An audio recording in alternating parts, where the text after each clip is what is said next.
कृष्ण दोस्तों, मैं आपके पास एक और वीडियो लेकर आया हूँ। अभी बहुत दिनों से हम मैथ्स पढ़ रहे थे, आज आप आए थे फिजिक्स पर। ठीक है दोस्तों, तो ये आज हमारा फिजिक्स का 10th क्लास का चैप्टर है लाइट, रिफ्लेक्शन एंड रिफ्रैक्शन। उसके हम थोड़े इंट्रोडक्शन की बात करेंगे कि लाइट होती क्या है, ठीक है, इस और कैसे काम करती है, हम कैसे देख सकते हैं चीजों को। ठीक है, तो आइए हम शुरू करते हैं इसके इंट्रोडक्शन को दोस्तों। दोस्तों, आज का जो हमारा टॉपिक है वो है लाइट। इसका हम इंट्रोडक्शन थोड़ा देखेंगे कि कॉनकेव मिरर्स जो होते हैं, कॉनकेव मिरर, कॉन्वेक्स मिरर होते हैं, वो क्या होते हैं, उनके क्या क्या क्लासिफिकेशन है, हम ये देखेंगे। ठीक है, सबसे पहले हम देखते हैं दोस्तों लाइट क्या है। लाइट की सबसे सिंपल डेफिनेशन है एक्चुअली, इसको हम एक बार रीड करते हैं। Light is that which makes things visible. ठीक है, जो भी चीजों को देखने के योग्य बनाती है, अगर मैं हिंदी में बोलूँ बिल्कुल, तो वो क्या है, लाइट। अगर आपको एक डार्क रूम में छोड़ दिया जाए, वहां पे काफी सारे ऑब्जेक्ट्स आपके सामने हैं, तो आप किसी को भी देखने के लिए कैपेबल नहीं होंगे बिना किसी लाइट के। ठीक है, तो जैसे ही अगर हमारे पास लाइट ना होगी तो हम किसी भी चीज को देख नहीं सकते दोस्तों। तो लाइट वो है जो चीजों को विजिबल बनाती है। सिंपल इसकी डेफिनेशन आप ये याद रखिएगा। ठीक है, अब लाइट, हम लाइट से कैसे देख सकते हैं, लाइट का यूज करके हमारी आईज कैसे देखती है, वो क्या एक प्रोसेस है। ठीक है, वो हम देखते हैं। जैसे मान लो एक ऑब्जेक्ट हमारे सामने रखा है, ठीक है, इस ऑब्जेक्ट को अगर हम देखेंगे तो हमारे को सबसे पहले तो क्या चाहिए, हम देखेंगे हमारी आईज। ठीक है, दूसरी बात दोस्तों, अब अगर एक डार्क रूम में ये ऑब्जेक्ट रखा है तो हम इसको देख नहीं सकते, तो हमारे को क्या चाहिए, एक लाइट सोर्स चाहिए। ठीक है, तो हम एक लाइट सोर्स यूज करेंगे। ठीक है, लाइट इस पे हम फॉल कराएंगे। ठीक है, हम लाइट फॉल कराएंगे इस पे, ऑब्जेक्ट पे। ठीक है, अब दोस्तों क्या होगा, जो ये ऑब्जेक्ट है, जैसे इस पे लाइट फॉल होगी तो इस ऑब्जेक्ट का हर एक पॉइंट क्या करेगा, एक लाइट सोर्स की तरह एक करेगा, एक तरह से देखा जाए तो हमारी आईज के लिए। और हर एक पॉइंट रिफ्लेक्टिंग सरफेस की तरह, रिफ्लेक्टिंग पॉइंट की तरह काम करेगा। जितनी भी लाइट यहाँ से आएगी, ये क्या करेगा, ऑब्जेक्ट रिफ्लेक्ट करना शुरू कर देगा लाइट को।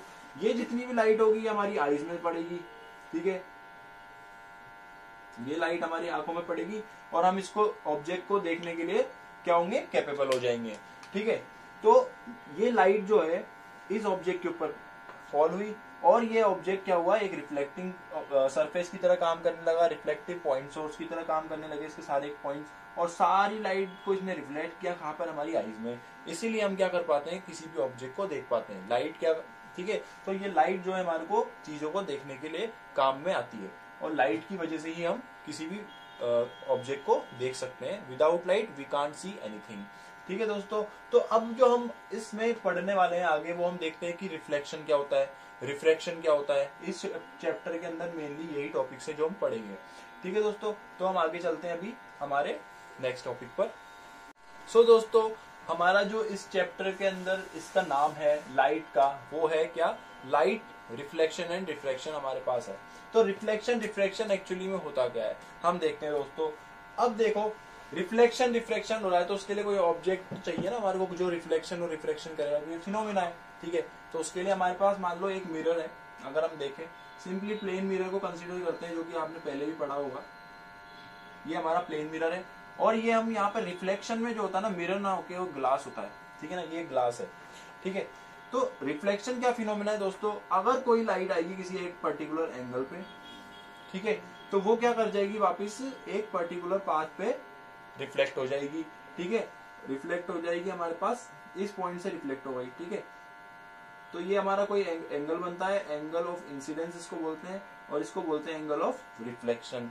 ठीक है, और ये जो बीच की हमारे पास लाइन है, ये है नॉर्मल। ये मैं भी आपको बताऊंगा कैसे, पूरी इंट्रोडक्शन में। और जो हमारा दोस्तों रिफ्रैक्शन होता है, रिफ्रैक्शन में क्या होता है, क्योंकि ये ग्लास है तो लाइट, ये ट्रांसपेरेंट है, ट्रांसपेरेंट में से क्या होती है, लाइट पास कर जाती है। ठीक है, तो अगर कोई भी लाइट आती है किसी पर्टिकुलर एंगल पे, ठीक है दोस्तों, और अगर मैं बोलूं कि ये इसकी नॉर्मल है, अगर मैं इसको भी ऐसे बना लूं, सिंपली ऐसे ना बना के, अगर आपको एक ही बात सिंपल समझाने के लिए, ठीक है, अगर ये ग्लास है, मान लो उसकी ग्लास की एक सरफेस है पर्टिकुलर, ठीक है, तो इस पे अगर ये लाइट आएगी, ठीक है, और ये इसकी नॉर्मल हो गई। नॉर्मल का मतलब इस पॉइंट पे जो परपेंडिकुलर है। अब क्या होता है ना, इसमें दो चीजें होती है, एक होता है रेयरर मीडियम, ठीक है, एक होता है डेंसर मीडियम। रेयरर मीडियम और डेंसर मीडियम, क्योंकि मीडियम भी अलग अलग होते हैं ना दोस्तों। एक कोई बहुत ज्यादा रेयर होगा, जैसे एयर है, उसमें जो पार्टिकल्स हैं वो काफी दूर दूर है, ठीक है, तो उसे हम रेयरर बोलेंगे। डेंसर जैसे अगर कंपैरिजन में देखो, ग्लास एयर के कंपैरिजन में क्या है, डेंसर है, तो इसमें हमको ये कंसीडर करना पड़ता है। एयर है मान लो ये, और ये क्या हमारा ग्लास है, इधर पूरा ग्लास है। तो कैसे रिफ्लेक्शन होता है, अगर हमारा रेयरर मीडियम से लाइट जा रही है किसी पर्टिकुलर एंगल पे, तो अगर जब वो डेंसर मीडियम में जाएगी तो वो क्या हो जाएगी, टूवर्ड्स द नॉर्मल बेंड हो जाएगी, टूवर्ड्स द नॉर्मल, ठीक है। देखो स्ट्रेट नहीं गई है वो, स्ट्रेट जाती तो वो कुछ ऐसी दिखती, ठीक है, स्ट्रेट नहीं गई है वो, थोड़ी सी बेंड हो गई, देखो किधर की तरफ, ये नॉर्मल जो हमारी बनी हुई है ना, नॉर्मल की तरफ, ठीक है। तो रिफ्रैक्शन क्या है, ये, और ये एंगल होता है इसका एंगल ऑफ रिफ्रैक्शन, आर से रिप्रेजेंट कर देते हैं, और ये एंगल हो गया हमारा एंगल आई, यानी एंगल ऑफ इंसिडेंस इसे बोलते हैं, ठीक है दोस्तों। तो जब भी रेयरर मीडियम से डेंसर मीडियम में लाइट जाएगी तो वो क्या हो जाएगी, टूवर्ड्स द नॉर्मल, थोड़ी सी बेंड हो जाएगी, रिफ्रैक्ट, उसी को बोलते हैं हम रिफ्रैक्शन, ठीक है। और अगर उल्टा कर लो, डेंसर से रेयर में जाएगी तो लाइट जो है वो टूवर्ड्स द नॉर्मल की जगह अवे चली जाएगी नॉर्मल के, ठीक है दोस्तों। तो हमारा रिफ्लेक्शन क्या है, लाइट आई, ठीक है, और एक पर्टिकुलर एंगल में पूरी की पूरी लाइट रिफ्लेक्ट हो गई, ठीक है।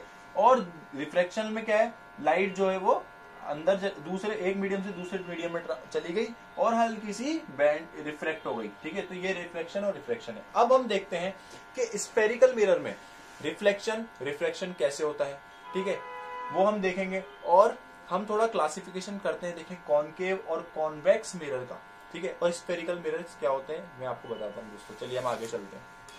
तो दोस्तों अब हम जो टॉपिक पढ़ने जा रहे हैं वो स्फेरिकल मिरर्स। देखो मैं शुरू से एक बात बोलता हूँ, आप हमेशा नाम पे जरूर जाइए, ठीक है। इसका नाम देखिए क्या है, स्फेरिकल मिरर्स, ठीक है ना।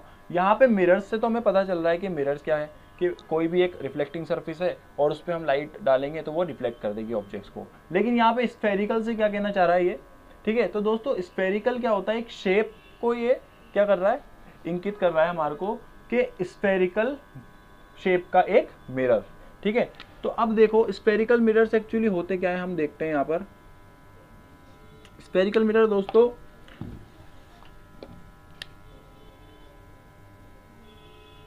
अगर मैं एक स्फेरिकल शेप लूं,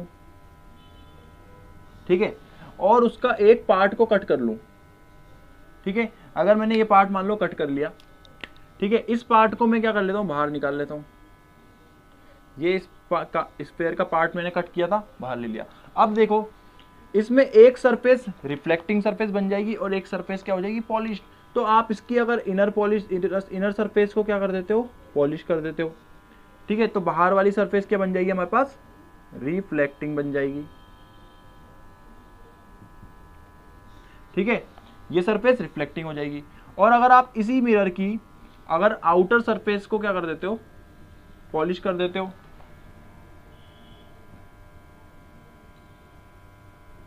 ठीक है, आउटर सरफेस को पॉलिश कर देते हो, तो इसमें जो जाएगी इनर सरफेस रिफ्लेक्टिंग हो जाएगी, ठीक है दोस्तों। तो ये दो ही हमारे पास क्या हो जाते हैं, मिरर्स हो जाते हैं। रिफ्लेक्टिंग सरफेस जिसकी आउटर हो और एक क्या है किसकी, इनर सरफेस रिफ्लेक्टिंग हो, ठीक है दोस्तों। तो अब हम चलते हैं कि कॉनकेव एंड कॉन्वेक्स मिरर क्या है स्फेरिकल मिरर्स में। इसमें ही लोग क्या होते हैं ज्यादा से ज्यादा कंफ्यूज होते हैं। तो दोस्तों कॉनकेव मिरर कॉन्वेक्स मिरर क्या होते हैं देखते हैं हम, ठीक है। कॉनकेव मिरर, इसके नाम पे आप जाइए कि ये नाम से क्या कहना चाह रहा है। देखो कॉनकेव, ठीक है, केव किस शेप की होती है, आपने केव देखी होगी, केव यानी क्या है, गुफा, ठीक है, वो क्या होती है, अंदर की तरफ होती है, ठीक है।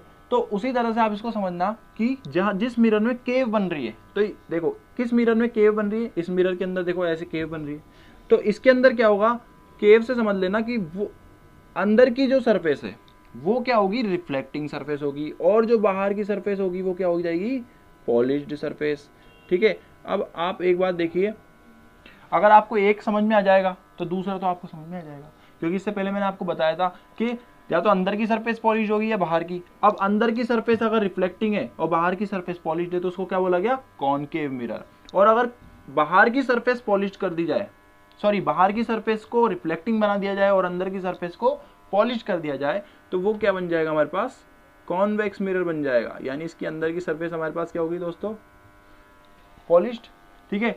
तो इसमें लाइट इधर से आएगी, ठीक है, रिफ्लेक्ट होगी, और इसमें भी लाइट इधर से आएगी, इस सरफेस पे रिफ्लेक्शन होगा, इस सरफेस पे, इसमें इनर सरफेस पे रिफ्लेक्शन होगा, इसमें आउटर सरफेस पे रिफ्लेक्शन होगा। तो सिंपली आपको ये समझने का एक तरीका है, ठीक है, कॉनकेव और कॉन्वेक्स मिरर को दोस्तों। तो अब हम चलते हैं कि इसके क्लासिफिकेशन क्या है, ठीक है ना, इसके अंदर क्या क्या चीजें होती हैं जो हमें पढ़नी है, ठीक है, ताकि हम रिफ्लेक्शन करा सके किसी भी ऑब्जेक्ट का, उसकी इमेज फॉर्मेशन करा सकें। चलिए हम आगे देखते हैं क्लासिफिकेशन ऑफ कॉनकेव मिरर या फिर कॉन्वेक्स मिरर या फिर स्फेरिकल मिरर हम कह सकते हैं दोस्तों। तो दोस्तों अब हम स्फेरिकल मिरर्स के अंदर पढ़ेंगे, थोड़ा सा इस स्फेरिकल मिरर को हम क्लासिफाई करेंगे, ठीक है। तो ये जो मैंने मिरर बनाया है ये आप देख सकते हैं कि कॉन्वेक्स मिरर है। कैसे? क्योंकि इसका अंदर का जो पार्ट है, इनर पार्ट है, वो पॉलिश्ड है, और आउटर सरफेस क्या है हमारे पास, रिफ्लेक्टिंग सरफेस है, ठीक है। तो मैं आप कॉनकेव भी ले सकते हैं इसको क्लासीफाई करने के लिए, ऐसी कोई बात नहीं है, ठीक है। तो दोस्तों ये जो हमारे पास टर्म्स हैं ये इस कॉन्वेक्स मिरर में हम अभी मेंशन करने वाले हैं, और ये सारी टर्म्स क्या है ना दोस्तों, आगे हमारे पास कैलकुलेशन में और जो भी हमारे पास रिफ्लेक्शन हम करते हैं ऑब्जेक्ट्स का, इमेजेस फॉर्मेशन करते हैं, उनमें काम आती है। तो अभी हम देखते हैं ये सब होती क्या है। सबसे पहले जैसा कि मैंने किया है पोल हमारा क्या होता है ना दोस्तों, जो ये हमारा एक पार्ट है स्फेरिकल सरफेस का, ये मिरर, उसका जो सेंटर पॉइंट है, ठीक है, इसको हम क्या बोलते हैं यहाँ पर, पोल बोलते हैं, ठीक है। ये हमारा बिल्कुल सेंटर जो होता है ये क्या हो जाता है हमारे पास, पोल, सिंपल, ठीक है, centre of this spherical mirror, pole. Second पे चलते हैं, centre of curvature. Centre of curvature क्या होता है, देखो नाम से देखो, सेंटर किसका, कर्वेचर का। कर्वेचर मतलब जो ये हमारा मिरर है, ये जिस स्फेरिकल मिरर का, ये जिस स्फेरिकल सरफेस का पार्ट था, ये जो एक मिरर है जो मैंने आपको समझाया था, ये एक स्फेरिकल ऑब्जेक्ट था हमारे पास, उसका पार्ट था, उसको हमने कट किया था, ठीक है ना। तो जिस स्फेयर का ये पार्ट है, उस स्फेयर का जो सेंटर है ना दोस्तों, वो हमारे पास क्या हो जाएगा, सेंटर ऑफ कर्वेचर। ये पॉइंट हमारे पास क्या हो जाएगा, सेंटर ऑफ कर्वेचर, ठीक है, शॉर्ट में लिख देते हैं COC, सेंटर ऑफ कर्वेचर, ठीक है।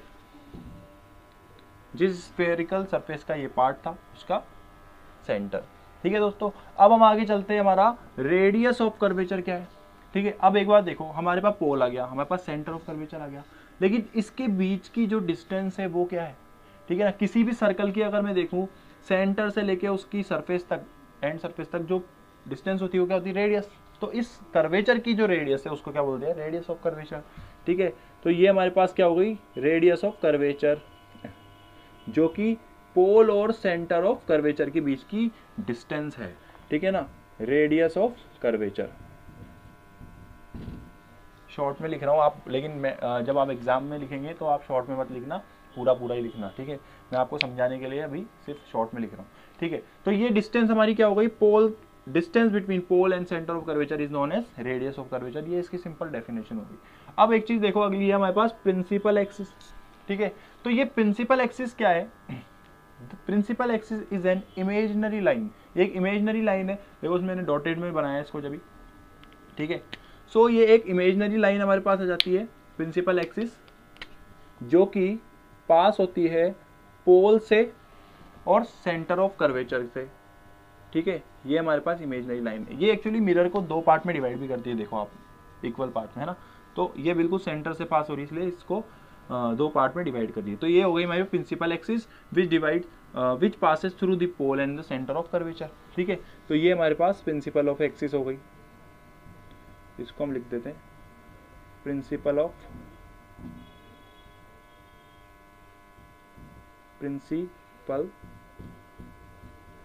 एक्सिस, ठीक है। ये हो गई हमारी प्रिंसिपल एक्सिस। अब देखो दोस्तों, ये हमारे पास हो गया पोल, सेंटर ऑफ कर्वेचर आ गया, रेडियस ऑफ कर्वेचर आ गई। एक और चीज होती है हमारी, पहले हमने देखा था डायमीटर का आधा करेंगे तो रेडियस आ जाती है, लेकिन इसमें रेडियस का भी आधा कर दिया। रेडियस का भी आधा करके क्या मिला हमें, रेडियस का भी आधा करेंगे तो एक पॉइंट आएगा हमारे पास, जिसको हम बोलते हैं इस मिरर की फोकस, ठीक है। इसको हम F से रिप्रेजेंट कर देते हैं, फोकस पॉइंट बोलते हैं इसको, ठीक है। और जो लेंथ है हमारी पोल से लेके इस फोकस पॉइंट तक की, ठीक है ना, ये वाली लेंथ यहां से लेकर यहां तक की, इसे हम बोलेंगे फोकल लेंथ, ठीक है ना, फोकल लेंथ। तो ये वाली जो लेंथ हो गई हमारे पास, इसको मैं अभी डार्क कर देता हूं, ठीक है, ये हो गई हमारे पास फोकल लेंथ, फोकल लेंथ, ठीक है ना, इसको आप ऐसे कर, ये हमारी फोकल लेंथ हो गई, ठीक है। अगला है हमारा अपर्चर। ये आप ध्यान से देखिएगा, अपर्चर क्या होता है दोस्तों, हमारे पास जो ये कॉन्वेक्स मिरर है, ठीक है ना, ये कॉन्वेक्स मिरर एक स्फेयर का पार्ट है। तो आप जब इसको ऐसे घुमाएंगे तो आप देखिएगा ना, यहाँ पर एक सर्कल बनेगा आपको बिल्कुल एंड, अगर आप एंड पॉइंट पे देखेंगे कि सारे एंड पॉइंट्स को मिलाएंगे इस सरफेस की, तो आपको एक सर्कल मिलेगा। अब वो जो सर्कल है उसका जो डायमीटर है वो क्या हो गया हमारे पास, अपर्चर हो गया। यानी अगर मैं इसको ऐसे ही देखूँ 2D में, तो यानी इस पॉइंट से लेके इस पॉइंट के बीच का जो डिस्टेंस होगा ना, ये हमारे पास अपर्चर हो जाएगा, ठीक है। तो इसको हम अगर मेंशन कर देते हैं, इसको बिल्कुल एंड में,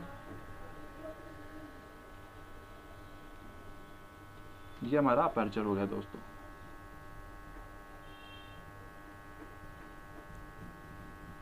अपर्चर।